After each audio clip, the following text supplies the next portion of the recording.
Machine எப்படி wash பண்ணுதுன்றதை பார்த்துடலாம். இதுதான் கார் வாஷ் பண்ணுற ஆட்டோமேட்டிக் வாஷ் பண்ணுற ஸ்டேஷன். இதுக்குள்ளே நம்ம பார்க் பண்ணால் போதும், அதுவே வாஷ் பண்ணிடும். எப்படி வாஷ் பண்ணுன்றதை பார்க்கலாம். பாருங்களேன் எப்படி வாஷ் பண்ணுறாங்க அப்படின்ட்டு. ஆட்டோமேட்டிக் ஸ்டேஷனுக்குள்ளே போகுது, போகிறத நான் காட்டுறேன். பாருங்க எப்படி வாஷ் ஆகுதுன்ட்டு.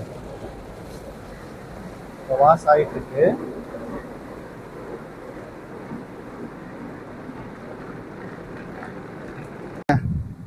ஆட்டோமேட்டிக்காக நம்ம காரை வாஷ் பண்ணியாச்சு. இப்போது வெளியே வந்துருச்சு. முதல்ல எப்படி இருந்துச்சு, இப்போ எப்படி இருக்குன்னு பாருங்கள். ஸோ இதுதான் ஆட்டோமேட்டிக் வாஷ் அப்படின்னு சொல்லிட்டு இந்த ஸ்டேஷன் இதுதான். பாருங்கள் நீட்டாக கழுவி விட்டுருச்சு. டயர்லாம் கூட டயரு ப்ளஸ் வந்து அந்த அலாய் வீலு உள்ளே இருக்கிற அழுக்க கூட வந்து நல்லா க்ளீன் பண்ணிடுச்சுங்க. ஜஸ்ட் இது வந்து எனக்கு 3 pounds தான்.